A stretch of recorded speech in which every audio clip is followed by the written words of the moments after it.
A very good morning and good evening, everyone. Welcome back.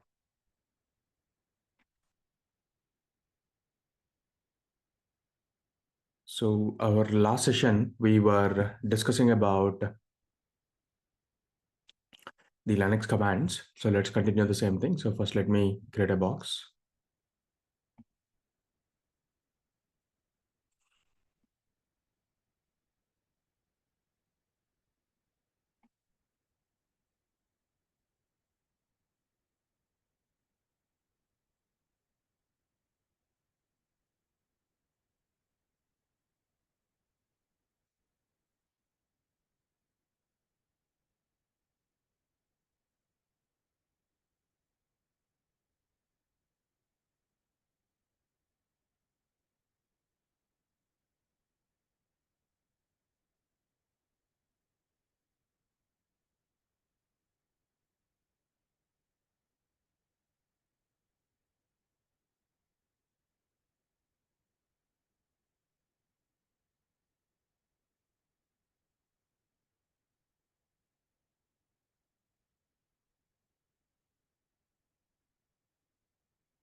So until service management, we have discussed yesterday. So let's try to recall or let's try to refresh the commands which we talked about. So one thing which we started talking about is a pipe symbol. After that PS command, we talked about -E -F option and how to stop the process by using kill command. And after that, if you need any admin privileges, you're going to gain that with some sort of a sudo command. And we are going to add users to our applications for our applications to run. That's by using user add command. And then the next is sudo, then user add. And then we talked about DNF command. In DNF command, we talked about how do we list it, how do you list them, how do you install them, how do you remove them. Okay, DNF list, install, remove, okay. So, and also we talked about we also talked about the repos, by the way. So repo file we talked about in DNF. And after that, so we wanted to start the service and stop the service by using systemctl. So you can use status, and you can use start, you can use stop. Also, you can use a restart. So until here, we have discussed in yesterday's session. All right, let's go with the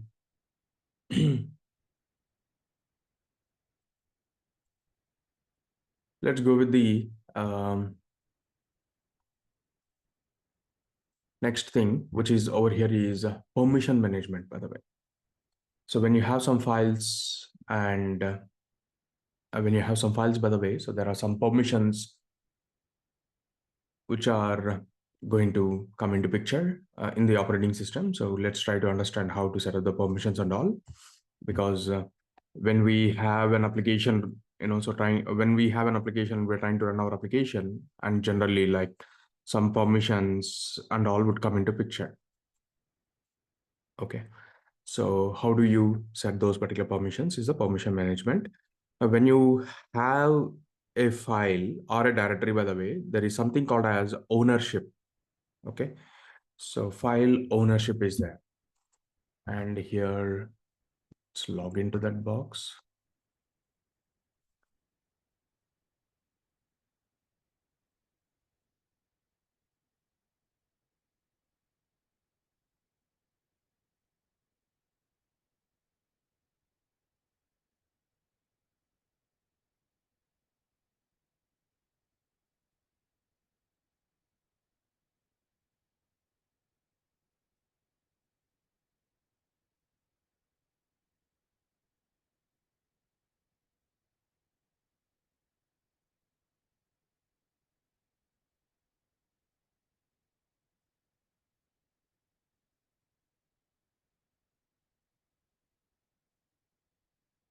All right.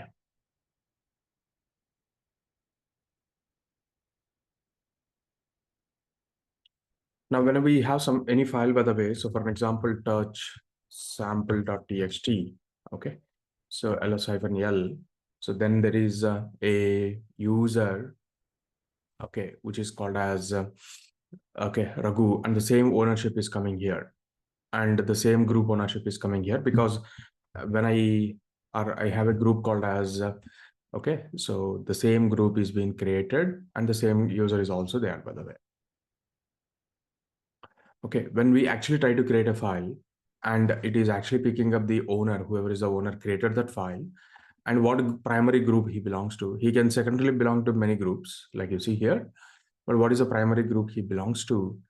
Okay, he's been provided over here.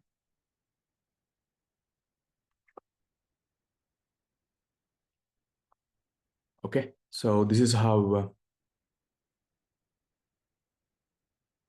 the permissions are coming up. Now, if you would like to change those permissions uh, to some other user, okay, or some other group, by the way. So how do you do that? All right. So that's where to change the ownership, by the way. So I would like to, so here there is one group already. We can pick up that group. So there's an ADM group called as or systemd general. That's okay. Let's pick up, there is a group called as ADM. Okay. Now sudo, I would like to change the ownership of the file, chown. Let's say I would like to change this file to root user and the file name is sample.txt. Now what is happening is ls-l. So you can see that the ownership of that file has been transferred to a root user. Now the root owns this file.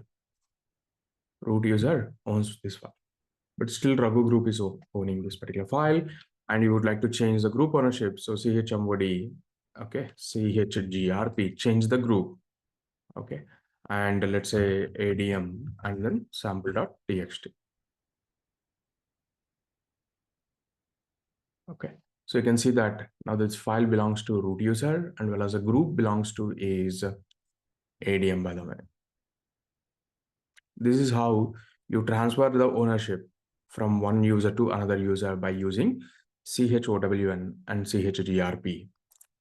Now, if you would like to change the ownership and group at the same time, also you can do that by using a single chown command only. So sudo chown, and then go for the username :group and the file name. So in a one shot also you can change the ownership and group. In order to write the command chown first and grp first, you can run with single uh, with a single to select with a single command, you'd be able to change the ownership and as well as the group ownership. So this is the one. And when you're dealing with a directory, you can deal with the directory as well. Okay. So if it is a directory, you can give the directory, but all the files inside the directory also, if you're looking for to change, then -R option will come. So if the directory exists and all the files inside that you want to modify, then it is -R. Otherwise, the file, the permission, the ownership can be transferred by using chown command. Okay.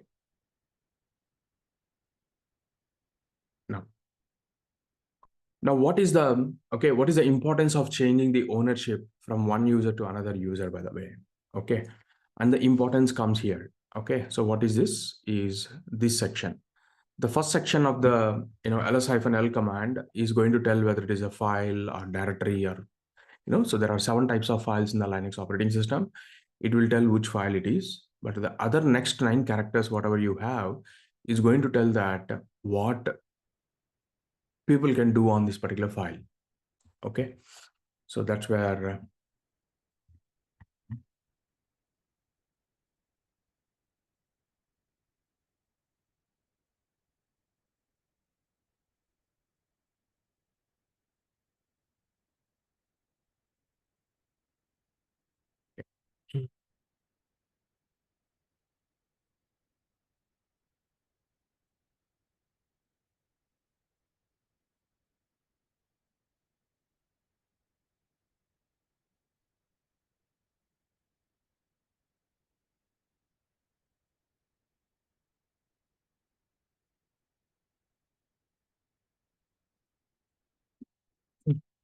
so now this cut into 3 things. So RW hyphen R hyphen hyphen R hyphen hyphen.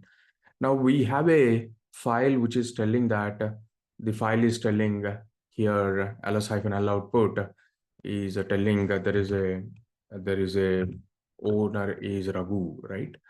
And after that also it is telling like this. So that means let's keep it like a root, and this is like ADM. Okay. Now what is the relation between these two is, so now what root user can do on the file is basically is this.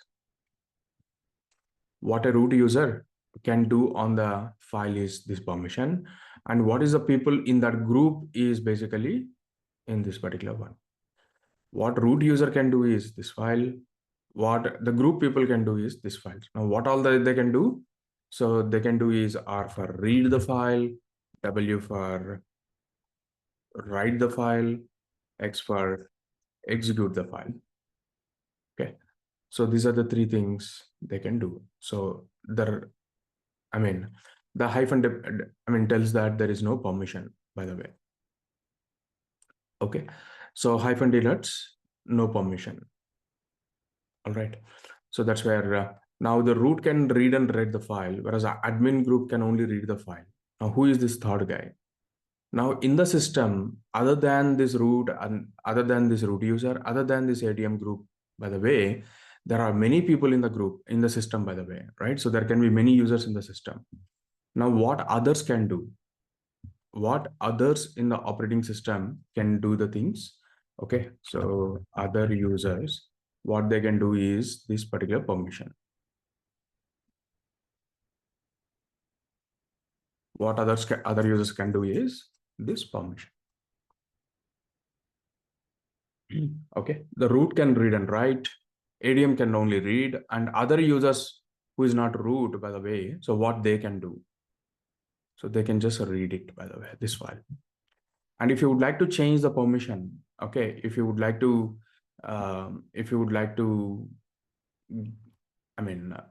change this particular permission, so then here we got as owner, and we're going to call it as group owner, and we're going to call it as owner, group owner, and others, okay, in the system. Okay, so then they need the permission or they don't need the permission, so you can give +/-.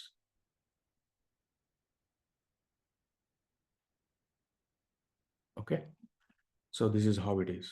Now this is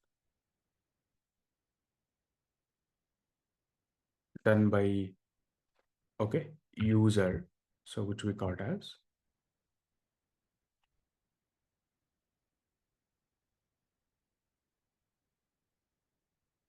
there's a short notation UGO. Okay, now owner means user, group owner means G, and others means O, and plus means if you want to give the permissions, plus R means read permission, plus write means write permission, and plus X means you are giving executable permission. Okay, so that means what I'm going to do is chmod u. Okay, so like let's say go minus rwx and a file if I give, Okay, or let's say UGO. Okay, minus I'm giving. Plus means adding the permissions. Minus means you are removing the permissions. So for an example, so sudo chmod ugo to the file which is sample.txt. Ugo minus, sorry, my bad. Ugo minus rwx sample.txt. ls-l of this file. So you can see that all the permissions has been removed because you're telling for you for user group and others. Okay, you're removing the permissions of this one. So now even I can't cat this file also because I don't have a read permission. I can't cat this file.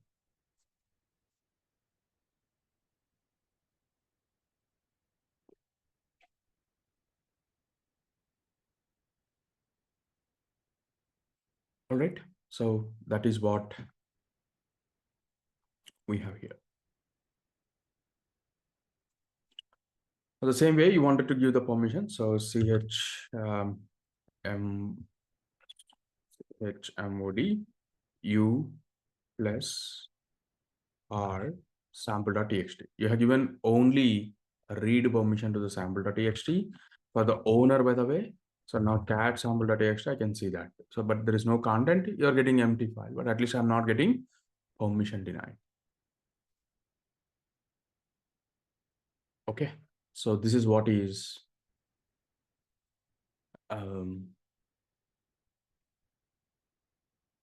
we have in the permissions. All right. Clear? Any questions?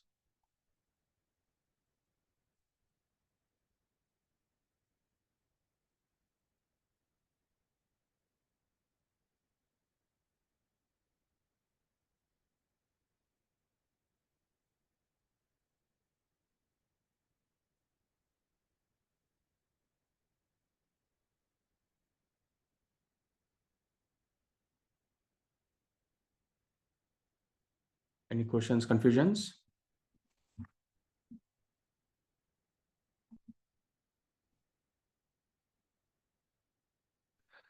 Hi Raghu, good morning. Here you are transferring the permissions from Raghu user to root user. So we can't, can we give the permissions to two users? Like I want to give the permission to Raghu user at the same time, one more user like me. So is that possible? Yeah, with the commands which we discussed, it is not possible. But however, there is an additional concept has been introduced later, which is called as file ACL, access control list. And the answer is yes, it is possible. So for that particular reason, so it is going to be ACL. Okay. So File. we will discuss that as well in our sessions. No need of This is not for, okay, okay. Yeah. So generally that use case may not be the right use case most of the time because just look at our perspective, right? So we want to run application, right? Yes, yes. And application will be run by one user only because the process is owned by one user only. A Correct. process can't be owned by two users. Right? Yes. And there is no point of giving the permissions to two users. Okay. Okay, fine. Thanks.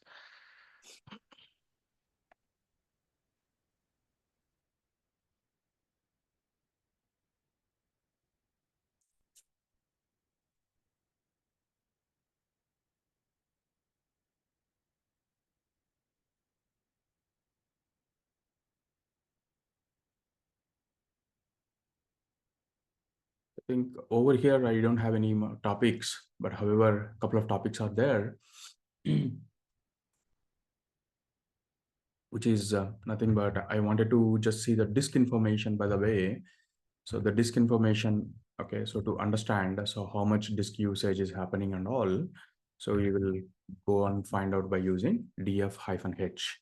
So df is a command which will show you, what is the mounted things, by the way, like, what, like your C drive, D drive in your Windows, the same way df, I mean, shows in bytes and all, you'll not understand. So go for a human readable format df-h. So then it is going to tell us what is the usage over here. Okay, so here are the different mount points and it is showing them. So out of that, the devices are important, the others are for different purpose.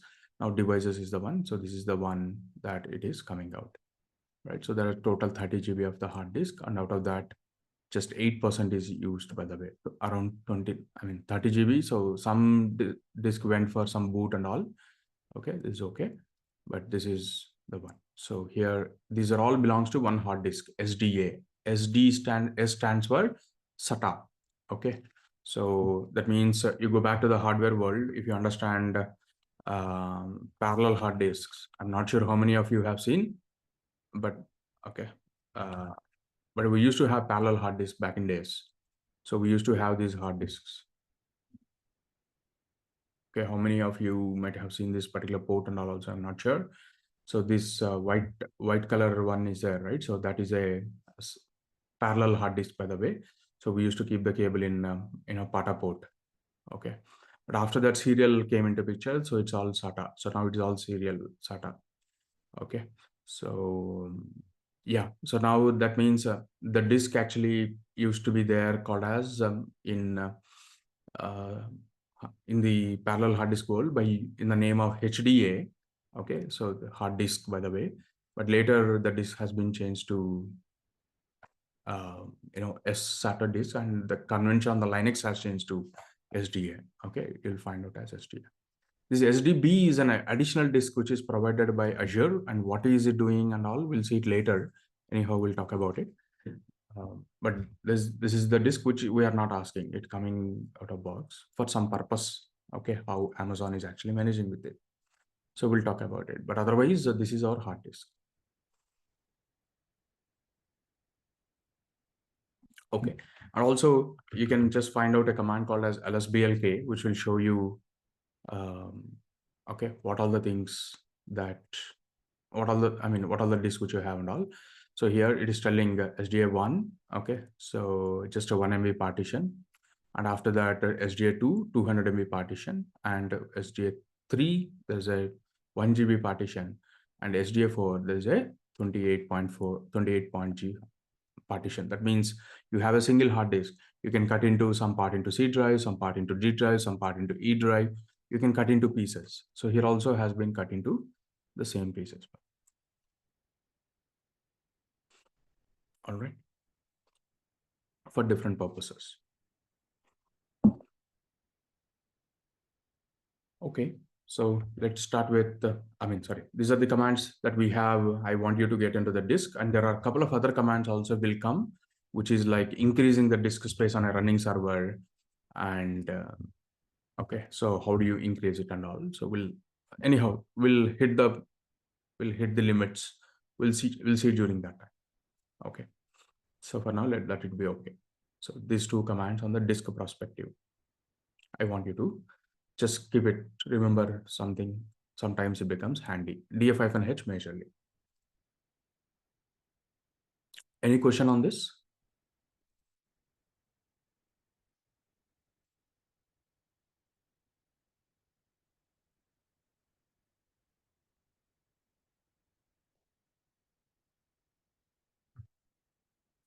Okay, so now the next one, which is a very important one, is networking concept.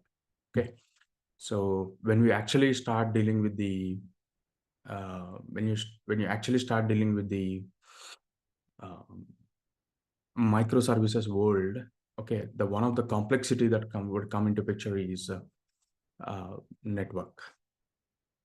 Okay, so you should have a strong foundation onto the network, and that means like understanding should be very, very important, by the way. Okay, now let's try to understand. You have a Linux box being created by Azure. Okay, how are you accessing it? Let's compare that with our home setup. So we have our home setup. I think every one of you can easily understand your home setup, and then let's compare that with Azure cloud setup. Okay, so here I will just,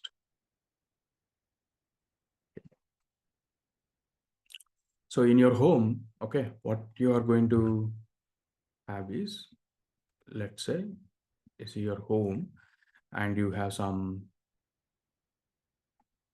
let's say, laptop or something.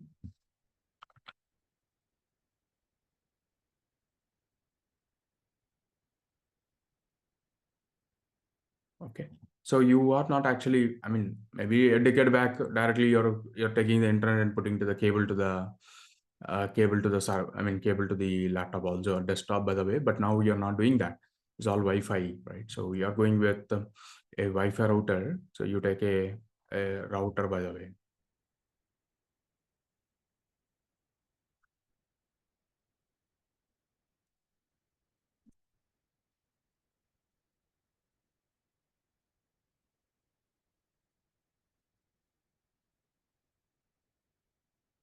Okay, so here is your Wi-Fi router, and the internet, by the way. So that guy gives a cable. Okay, so that cable is provided by the internet service provider.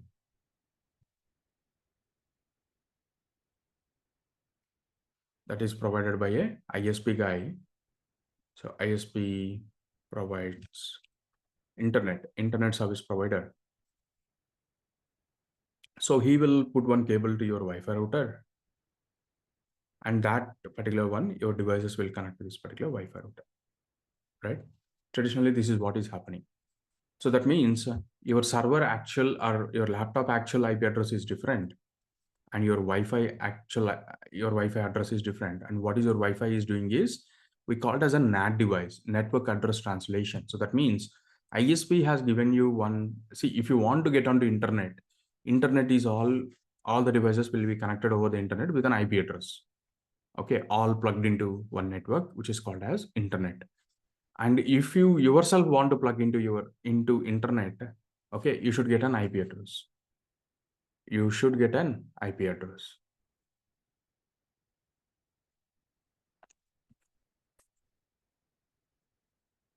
All right. So that's where ISP guy is actually trying to give you one IP address. So that's where if I go to my system, let's say my macOS only, if I go to the system settings, and if I go for Wi-Fi, for an example, and if I go to the details of my Wi-Fi, by the way, so if you see here, I got one IP address which is called as 192.168.1.35. Okay, so 1.35. But in the return, by the way, I go to the internet and ask, okay, hey, what is my IP address? Okay, internet sees me as a different one. What is my IP address? If I type it, so I mean, there are apps who can track your IP address. They're telling my IP address is 49.205.249.193. Okay, so that is what it is telling. All right, so here,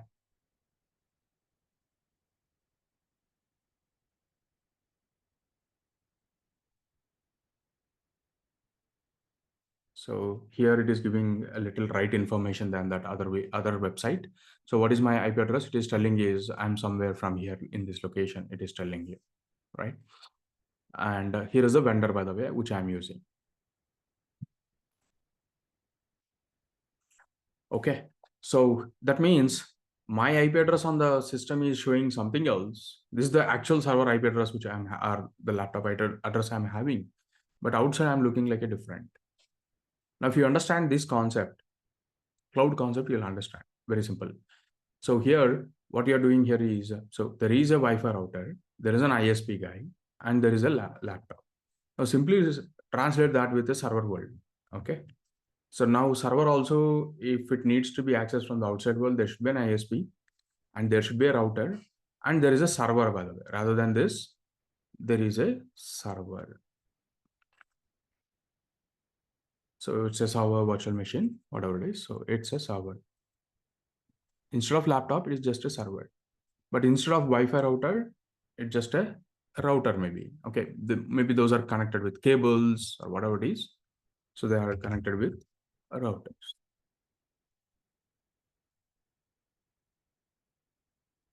Okay, so routers.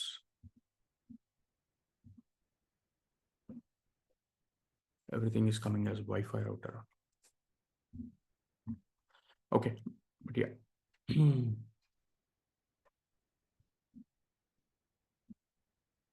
That's fine. So they also will have Okay, they also will have routers, and now your server is there. So if I go to the server, now you got a public IP address, okay, which is to plug you into the internet, but there is an actual address of the server, which is this one. So now if you want to see the actual IP address of the server, okay, so then what is the command that you will be using on the system is, okay, so IP space A. So now IP space A is a command which will show you the IP addresses of the system. So now the actual IP address of the system is 10.0.0.4.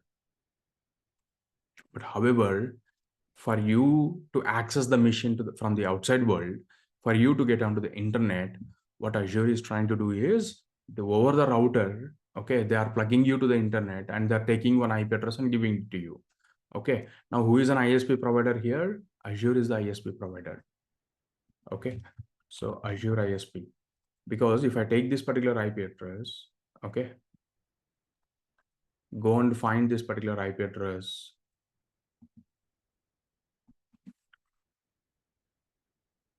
Find IP address, something like that, IP address, something. If you look for it, you will get the answer as this is from Microsoft or Azure, you'll see. Okay, Microsoft Corporation. Okay, so we are actually going with the West Europe, okay, which is coming from Netherlands. All right, so this is how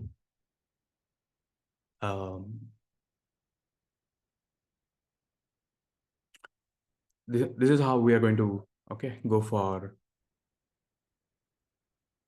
I mean, this is how you're getting the, so the server address, by the way, and who is an ISP provider here? Azure is working as ISP provider for you. Okay, they hold, I mean, what an ISP provider will do? ISP provider will have two things. He will hold certain IPs and he will resell them. He will purchase some IPs and he'll resell them. And also he will have certain bandwidth, by the way. Okay, so these are the two things that he's going to hold. Okay, bandwidth was keeping aside, but what is the business of ISP? Selling the IPs. Okay, so now going here, so you are actually this seeing like this. So it's the one from the outside world you'll be seeing like a different one because you are plugged into internet, and in the server actually it's a different IP address. Now there is a software defined, we call it as SDNs, by the way. I mean, so because any data center, this is how it works. There is a software defined networking. Okay, so software defined networking, by the way, is a modern networking methods which will help you in writing a role. Just look at the Amazon's look at the Azure scale, by the way. Okay, if you look at the Azure scale, so it's not going to have one server, one router, right? So they're having massive number of servers, okay, and they need to get routed and they'll be mapped to the particular IP address, by the way, right? So they're going to not deal with the devices, by the way, they deal with the software level of defining the configuration. So that's where the SDNs and all will come into picture. Now they will write a rule there saying that, okay, this so and so account, this so and so subscription from this so and so resource group, okay, this so and so server IP address, okay, so should be mapped to this guy. Okay, they will write a rule there. So that means any traffic coming from the internet with that particular IP address, okay, will be translated to this particular server. Okay, so literally, actually, in your home, you will not have a traffic. You can also do this. Of course, you can do that. If your router is supporting, you can do a traffic like this also. But we don't do this in the home, right? No one from the outside world will access our laptop. Our laptop only will access the outside world, right? So this direction, you may be never worried about. This is possible. This is 100% possible. Okay, you can do that via the router. So you can always come and reach your laptop also. Okay, so but we don't do this generally. So we'll always go to the upward towards ISP only. We'll get the things, right? So the same way, but here, by the way, so your server, server will go out as well for some reasons, but most of the time, I know people will try to come and reach to this particular server. So this is going to happen too much, by the way, via internet. So this is going to happen too much. Why? Because the server is running something and we wanted to get it accessed, by the way. So we will be serving them. Okay, so that's how.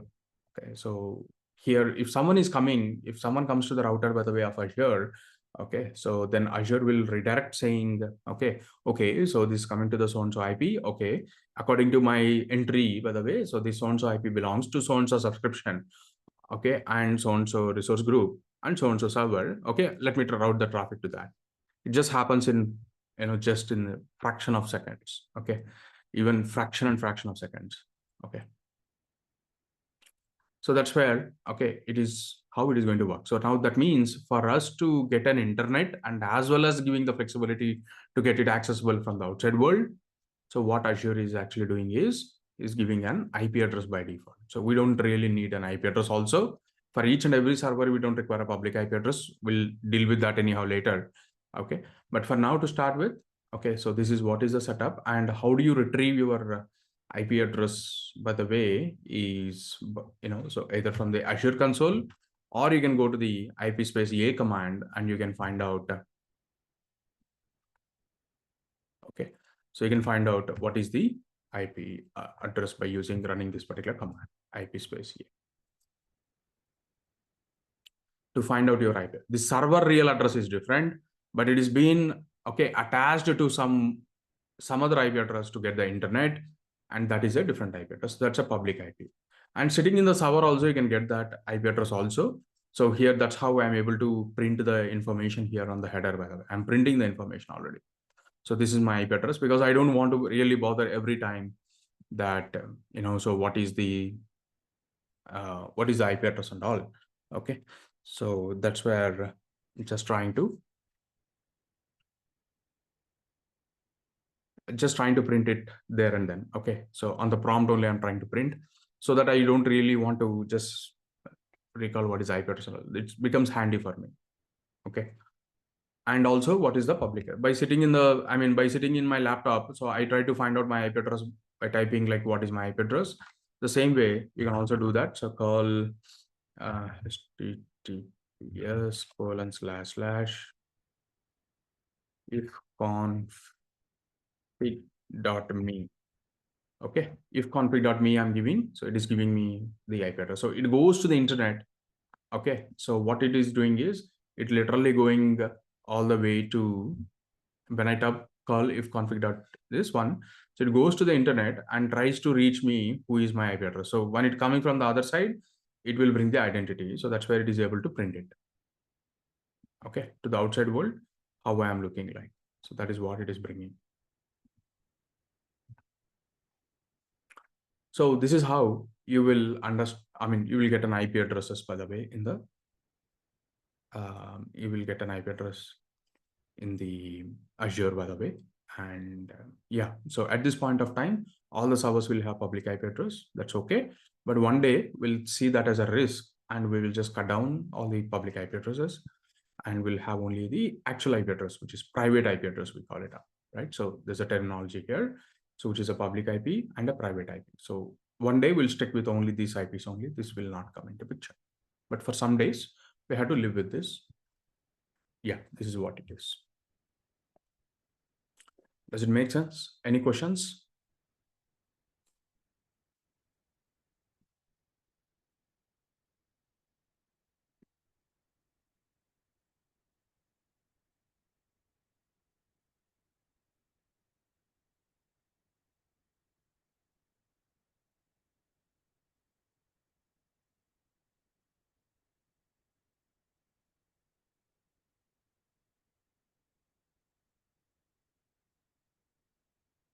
Okay.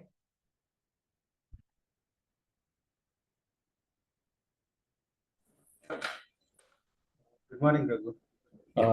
Maybe if possible, could you please cover concept of VLAN and VIP concept here? It will come.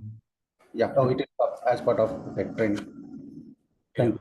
it's a Thank you. long journey. We just started, right? Yeah. Okay. Okay. Networking we are not done. So there's an Azure networking will come into. Got it.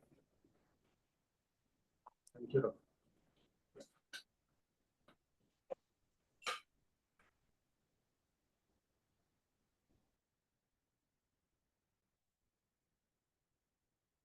Okay.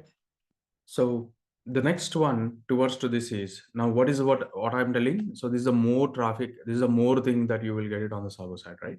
So this is the more things. So that means from outside world, I'll always try to reach to this particular server because this server is going to run some service, by the way. Okay. Now, if someone is trying to come to our server and trying to reach, by the way, okay, so how do they reach? Okay, it's basically address. By using address, we are reaching there. But once you reach here, the server is not a, like, let's look like a courier service. Okay. So the information is transferring from here to here and here to here. So to and fro communication will happen. Like just a network packets, we call it up. So the network packets is transferring between, okay, so someone from the other side, like someone from the internet. So here someone is trying to access. So we are sitting in our home. We are actually trying to access these servers. Okay, via Azure ISP. So over this one, I'm trying to reach this server. So I'm sitting in our home, right? So we're in our home. Okay, I'm sitting in my home. I'm trying to access this machine. I was able to access because I'm going through the ISP Azure and coming to this particular server. Okay, fine.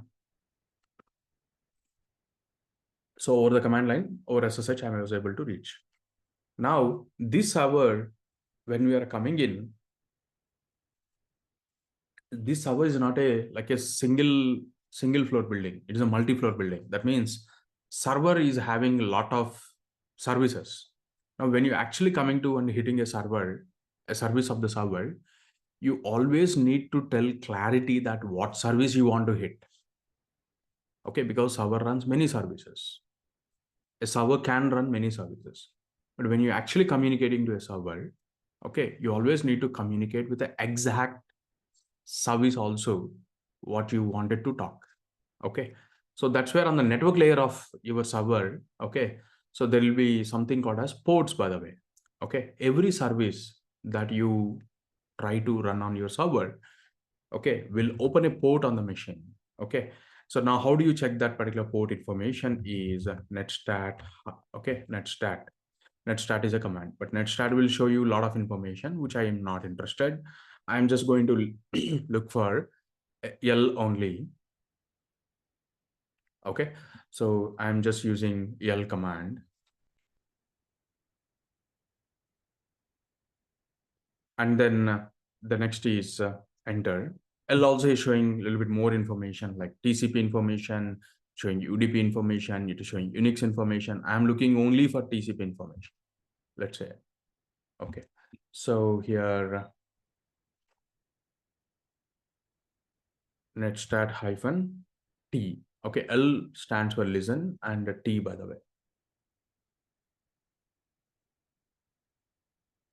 All right. And it is showing you this one. So now it is showing in some sort of a names. I'm looking for numbers, let's say port number, we call it up.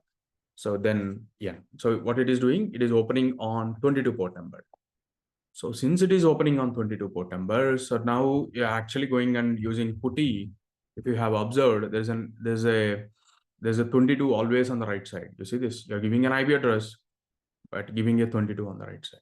Even if I'm using on the command line, by default, it is communicating to the server over 22 port, unless until you change it. Okay, so it is always a default port. So yeah, netstat hyphen LTN will show you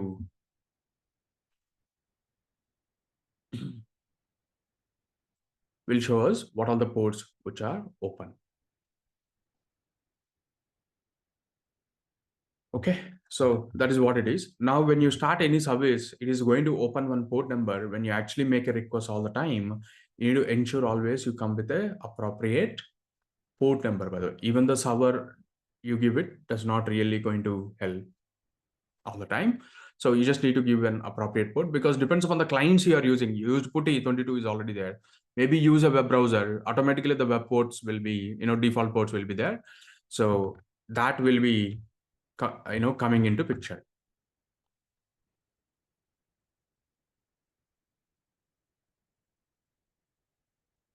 Okay. So let's go and try to start some service, sudo DNF install nginx-y.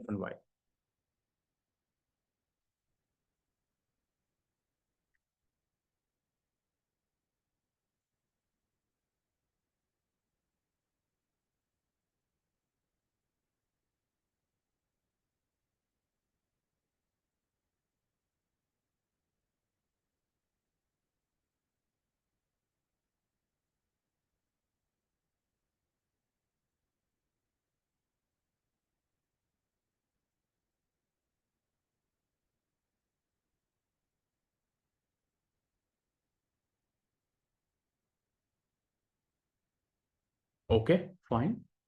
Then sudo systemctl start nginx. Nginx is a web server. Okay, doesn't matter any service, that's okay. I just picked up nginx because just famous. Now I started nginx. So now nginx's responsibility is to open a port on the server so that it can start solving the requests. So now let's LDN. Okay, LDN. Okay, so LTN is what I am giving. So now you can see that it is opening on 80 port. And alternatively to netstat command, so maybe you can also use SS also, LTN. SS will be a bit faster is what it claims than netstat in the modern operating system. Okay, at least it introduced in somewhere in RHEL 8 if I'm not wrong. Okay, so SS also you have just. Okay, so now here you can see this again, the same thing. We are seeing 80 port, by the way. All right. Yeah. Now, if any request is trying to come to the server, okay, I will try to access this over 80. Now, you don't need to give any port number. You simply go to the browser and type like http:// you hit enter. HTTP port number is, what is HTTP default port? The answer you get is 80. You don't need to really give exclusively something. It's already 80 port. So it is trying to communicate, but you're not getting anything. Why are you not getting anything is because servers you can't just access just like that, but there are some guys who is protecting your servers. So those guys are called as firewalls. Okay. So for security purpose, your devices are being protected, okay, by something called as firewall. Okay. In firewall, someone has to allow you to get to the server. And when we create a server, automatically someone is allowing you to reach you to the 22 port, by the way. Okay, so how do you see that is, let me show you.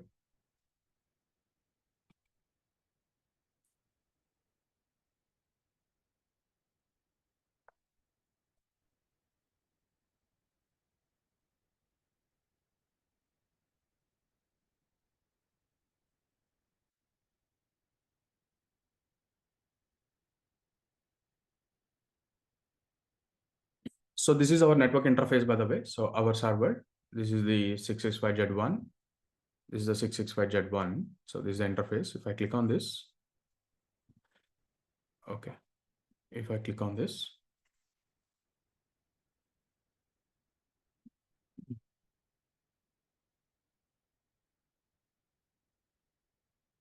so here there is a network security group. If you go to the settings, you click on network security group, and here it is telling NSG, right? So it is mapping to test NSG. So that means I'll go for the, okay, network security groups. There's a test NSG from trial one is also there, and test NSG from test group is also there. So I'm going for this one. This is our one. And over here, so now if you see this, by the way, so who can come in and who can go out is what is written here.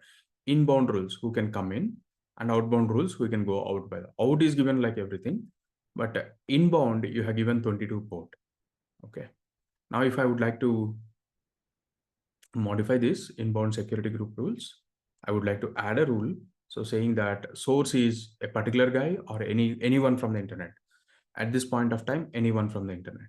And the port range is 80 port. And the port range is 80 port. And the destination is, okay, so here, what is our existing destination? Source and destination is any and any, okay? So that means I go for here, port number is 80 and the destination is any, and the service is, maybe you can just call it out as HTTP, that's fine. So port, no, source port ranges, it's star, sorry, my bad. I didn't read it properly. So source port range is, it will be star only. And the destination port of your server is actually 80 port. Okay. And I'm saying that I'm allowing it. Okay. And the priority certain is like, 310. I mean, the rules will just execute in an order. Okay. So this is fine. And the name of this is, allow HTTP inbound. That's okay. So click on add. The moment I add this particular rule and it becomes active, okay, so I go to the browser and try to refresh, I should be able to see a web page coming from the server. May take a couple of seconds also.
So at least on the server side, as a troubleshooting perspective, if I give the server side, I'm getting the response. So internally it is fine, somewhere from the network security group only. Hope I'm not missing anything.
So we are getting it. So that means by giving all ports, it is coming. Something did I miss?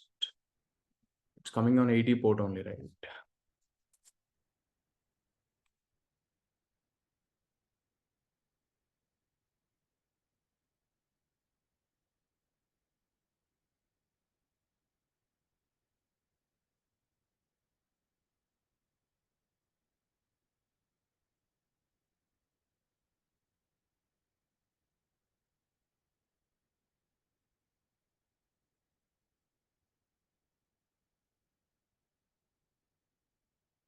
May add it once again.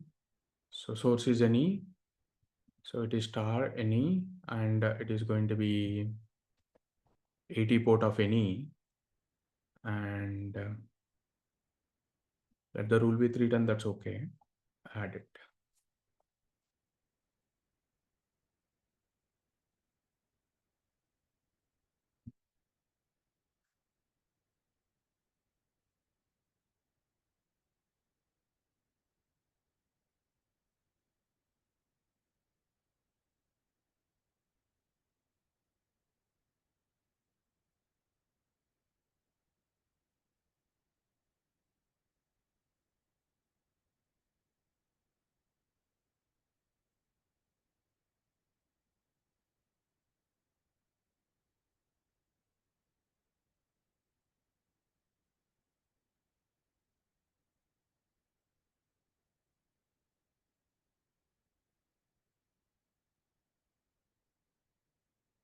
adding the rule priority before to this, because it just executes in an order. Okay, the rule numbers executes in an order, but that does not matter actually. It should not matter.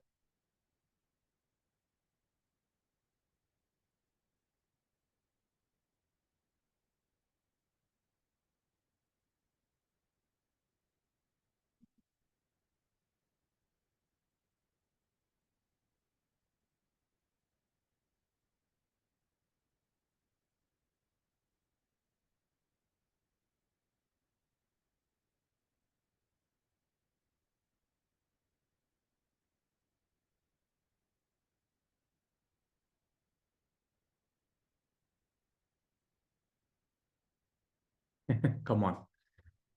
Now this is my browser issue, or see, because on the command line from my local system, if I give curl and that URL, it's coming very well. I don't know why browser is stuck.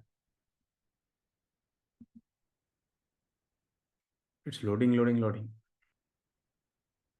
Something fishy. So otherwise it's working. Okay, no problem. All right. So that's how generally we'll try to open a port number, and I will try to take this and I'll try to open in an incognito mode. Okay, let's say there is something wrong with the browser. Yeah, it's coming. It's coming only. Fine. So something with the cache, that's okay. Let it be. Yeah. So that's where it always cross through the load balancer. Cross through the firewall, and it will try to reach to the server.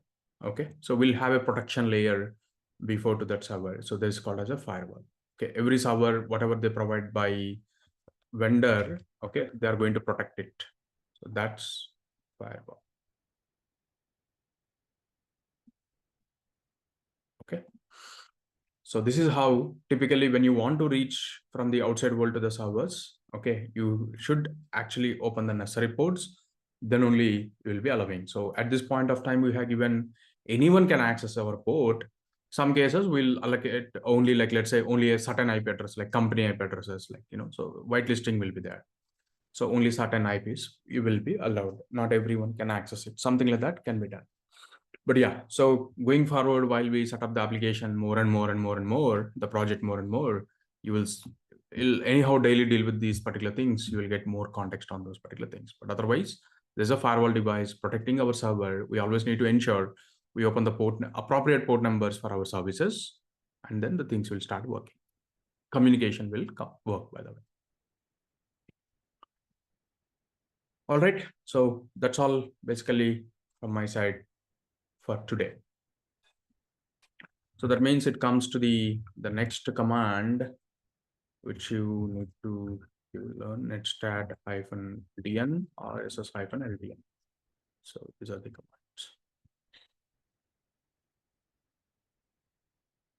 All right, so that's it.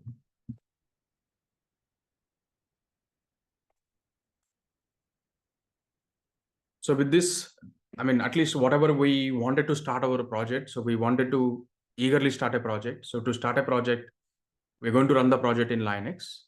And that's where we needed Linux to learn. And that's where we came to the Linux. We started learning the Linux. And this much is needed for us to start the project. We're never saying that this is the Linux that you need. Okay, consciously talking about this is the Linux you need. Okay, maybe there's Linux, there's a hell lot of things out there. Okay, if you start learning Linux, the next 20 years also you'll continuously learning Linux only. That big it is. No one wants that way, right? So no one needs that way. So you will need what you need. So with this particular knowledge, we'll start with the project. So, and here and there, new concepts will come into picture, and we'll try to learn those particular things. And when we actually try to hit the block on that particular one, we'll learn that particular one and we'll move on again. Okay, so there is nothing. Okay, you have to pack up everything, then only you go to the next one. No, our goal is project. We want to run project. So, and what are the things necessary to do the project? We'll do the things. So to that reason, or for that reason, okay, so we consciously took the decision that, so Linux investing too much time is of no use. So this much Linux is enough for me to start the project. And if anything needed, we'll talk about it. But otherwise, this is what is something. And some of these also you may not use it daily, but still as a fundamental concept, by the way, we covered those particular things. So hardly like I've been using Linux from almost like 16, 17 years now. So, I mean, like I was telling, right? So you don't need to waste the time like me, by the way, like, we're learning a lot of Linux. End of the day, like today, what I'm doing, nothing, right? So, I mean, what I used to do, I mean, with the systems got matured even, okay? And even I got matured. So now with a lot of experience, I was saying like, that much, effort, to really spend there. So you spend it on the other, you keep your effort on most on the DevOps tool side. So you'll get a better returns, by the way. So Linux is all standard operating system only. So there won't be too much, and you have enough internet available today. At least if something is a problem, you should be open and see it, right? So that's very important. And as long as you do that, it's a moving on. So like same like Windows, to have everything knowing in Windows. No one knows everything in Windows, right? At least I don't know, or I don't know Mac OS also, but I've been using it, right? So that's where. So just consider that as an operating system. So this much knowledge will help us to set up a project. We'll set up the project. We'll have a lot of problems. We'll deal with the problems. We'll list down the problems. Okay, so this is what we'll do. Let's say if I go to the one of the running batch, let's say, this is how it is going to look like. So these are all the list of problems. So we'll list down those particular problems. Okay. So any yellow color, or sorry, orange color you see is a problem. We'll list down all the problems, by the way. So we'll start one by one solving them. Okay. So that's what we do. So company, what we're going to have is a backlog. Okay. Company, when you actually go and start in a work, okay, what you're going to have is a backlog. Okay. The list of items to work. Okay. Here also we'll create a backlog. We'll pick up a backlog. Backlogs are problems in our case. So we'll take backlogs and we'll just take up one by one and we'll move on. That's the idea. Okay. So that's all from my side for today. Okay. So a bit early day, but yeah. Any questions, please go ahead. Otherwise, we're good.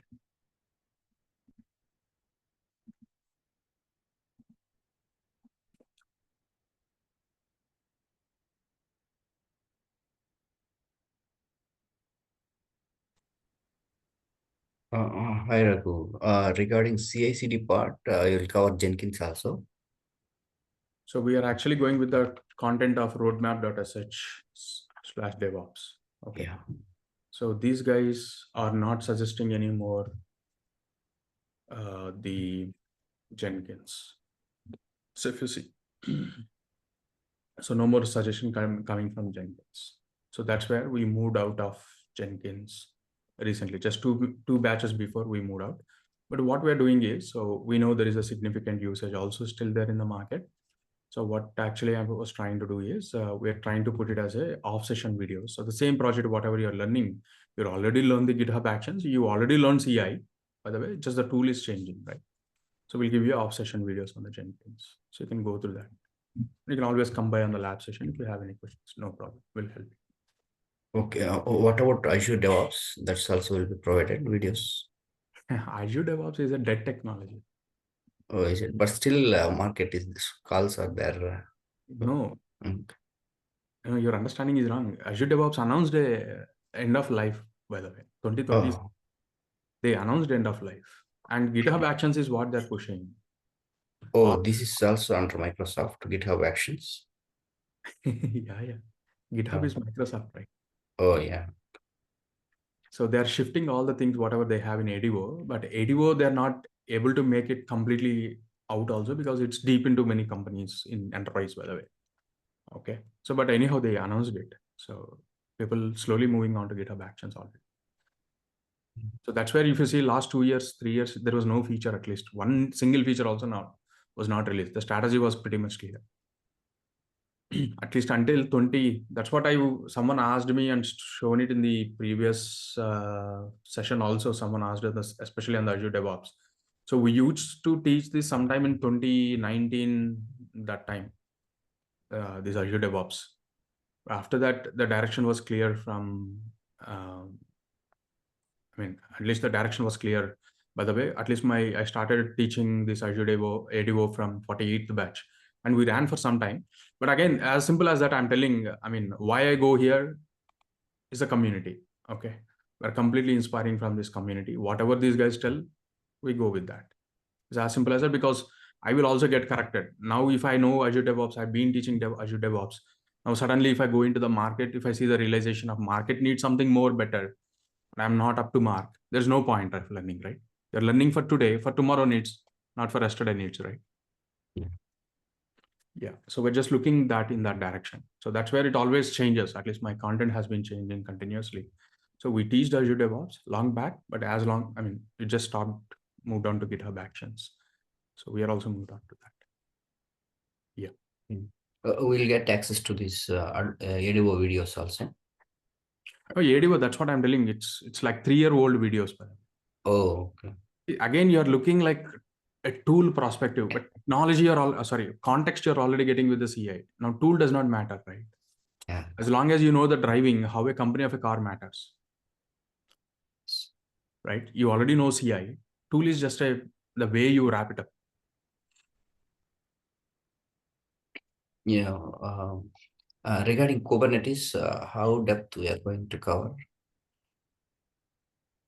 So there is a roadmap again for Kubernetes also is here. Okay. So I'll cover each and every topic over here, and a lot of plus will come into picture because project will come. So project will come, it's a deep shit. Okay. So there's no escape. So everything over here, which is the fundamentals of Kubernetes, like concepts of Kubernetes especially, but these will not be enough for this is only Kubernetes.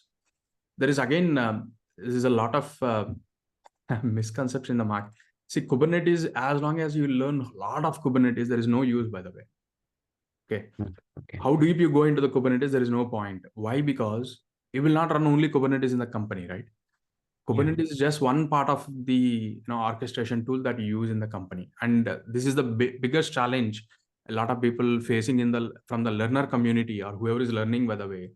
So they're facing the challenges because they hear a fancy word, Kubernetes, they learn Kubernetes. There's no mistake with that. Okay. The mistake is the understanding, by the way, right?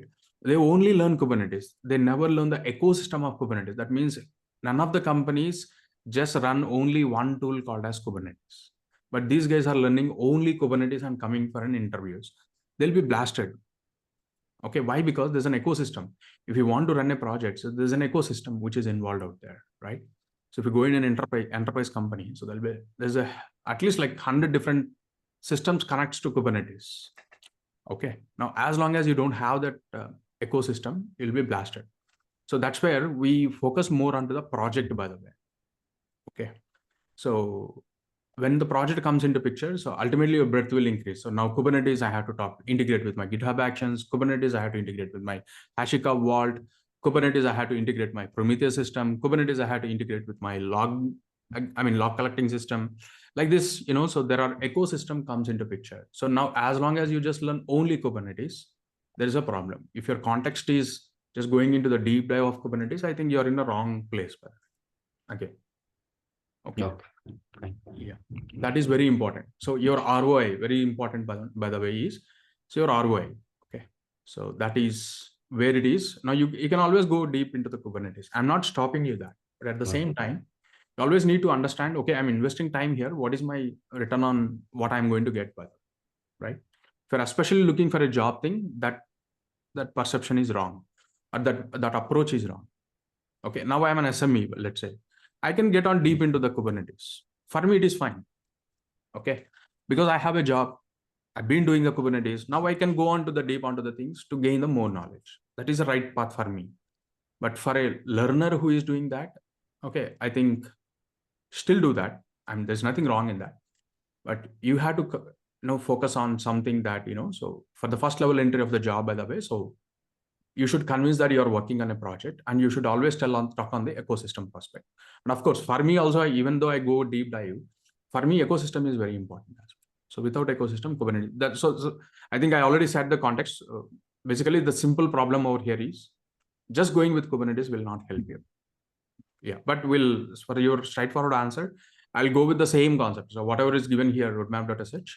So each and every line of this one will be explained by the way, with an example, and we'll jump onto the project. When you get onto the project, there will be many things comes into picture, not only this. Yeah.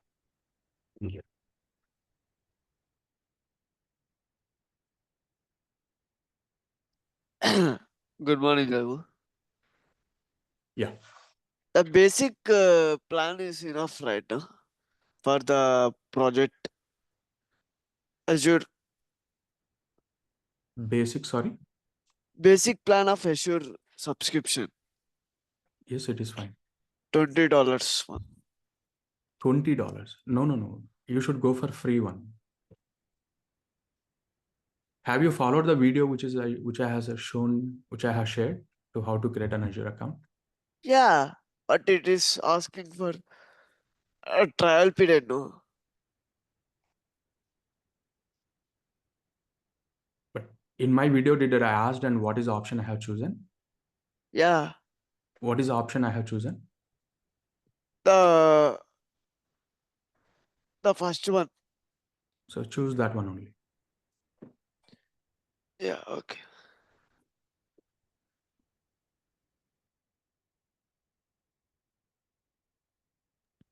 Hi Raghu, I have one small query. So where and why we use shell scripting?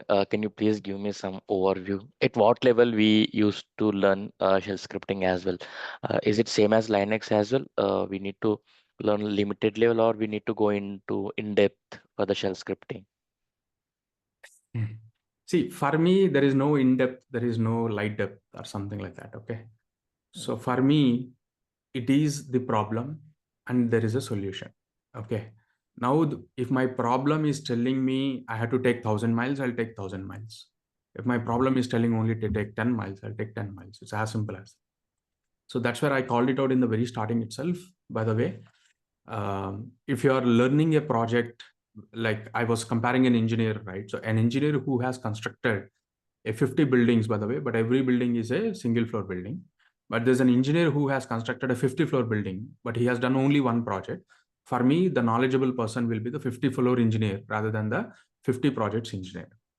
You remember this context while I was talking? Yes. So now the problem of the is also shell scripting is also the same thing. Now, if you're learning with a single microservice kind of a project, your shell scripting turns out very easy, by the way. But we are going with a 11 floor building, like, so 11 microservices. So since we are actually taking an extra mile and all these particular tools takes an extra mile. Okay. So, but I don't call that as a depth, by the way, because some of the projects may take you to 1,000 miles also. Okay. Yeah. But we are in the training, we're already considering that point. We're always taking an extra mile. Okay, fine. Thanks.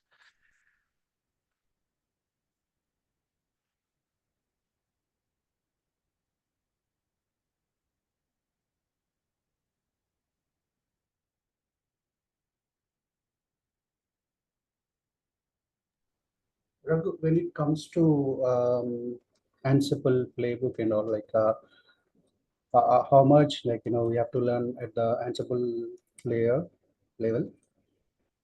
Again, you are they just now answered the question for shell scripting applies for Ansible itself again.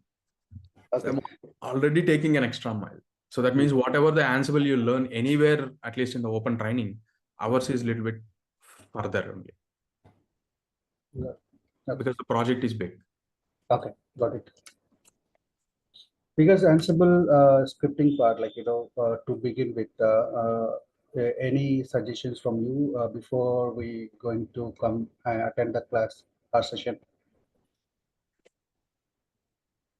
Suggestion in what terms, by the way? Like, let's say, like, you're going to cover the topic, but before you're covering the topic, so is there any initial, kind of like reading the thing or learning by Googling or something? So no need, right? Okay. See, however, this week happens, by the way. So till end of the session, the training goes the same way only. Without context, there is no explanation comes into picture or no execution comes into picture. So first we need to understand. And again, the problems will solve most of your questions, by the way. So we'll list down the problems. That's what I'm telling again. Okay. So now, rather than without a goal learning something, okay, but we'll learn always with a goal, by the way. Okay. So whether I teach shell scripting or Ansible, I start with the project only. You clearly know why you're learning, what you need to learn as well.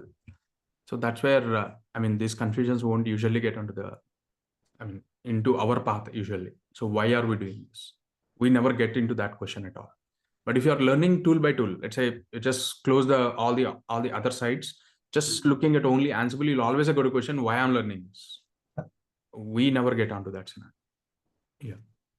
Got it, Raghu. I understand. Maybe once we start project, then we will get to know most of the things like the approach and everything. We'll Yeah. start that. Yeah. Thank you.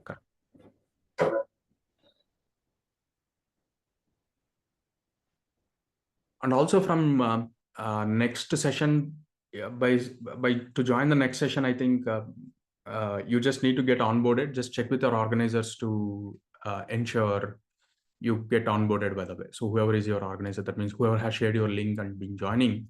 So do check with them, and yeah, so get yourself onboarded, by the way.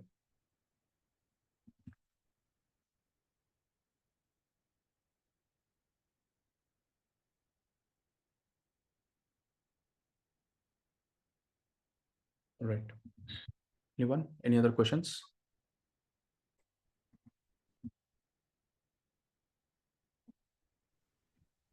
Hi Raghu, Yeah. I didn't go through any onboarder. Can you please onboard me? I directly.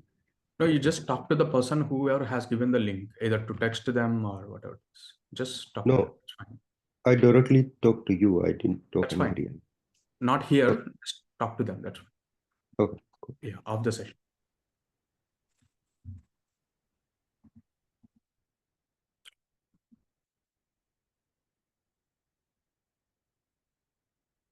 Yeah, hi Raghu. I'm Rakesh.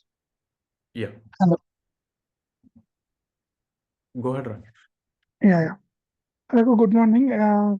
Previously, I was working as a gate freelancing faculty. Now I want to transition to the DevOps career. Yeah, I have seen that videos from the YouTube, Shiva Sir videos. This means which one is flexible to learn, as Azure or AWS? Means both are the same. DevOps is same only, just the cloud is changing. And it's your decision, by the way. What you want to learn is your choice. So your requirement. Okay. Thank you. Yeah.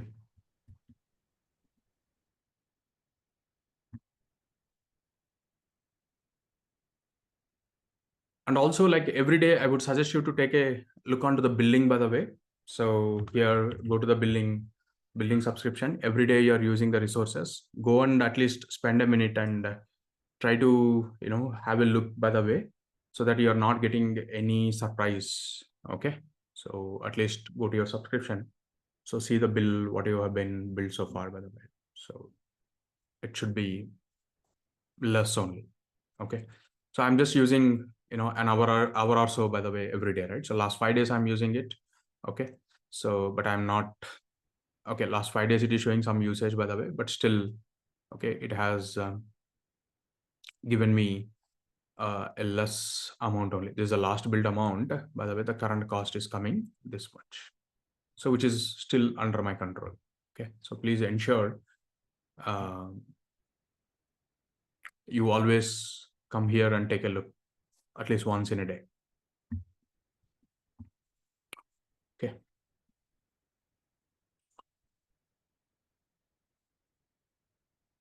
Yeah, I think that's all from my side.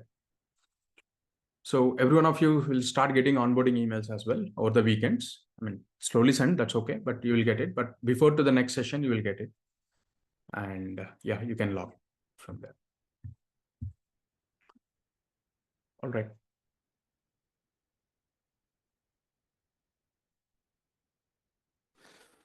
So this is weekend, there's no class, right? No class. Okay. So if you're in India, it is Monday to Friday. If you're in US, it is Sunday to Thursday. Today is Thursday night. So Okay.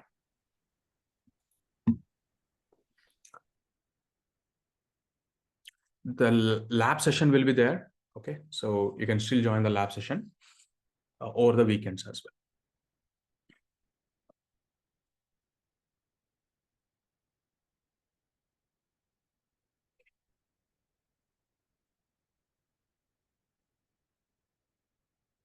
Okay, all right. Thanks, everyone. So see you in after 2 days, and we'll start with the project, and we'll continue. Okay, bye. Good day. Good.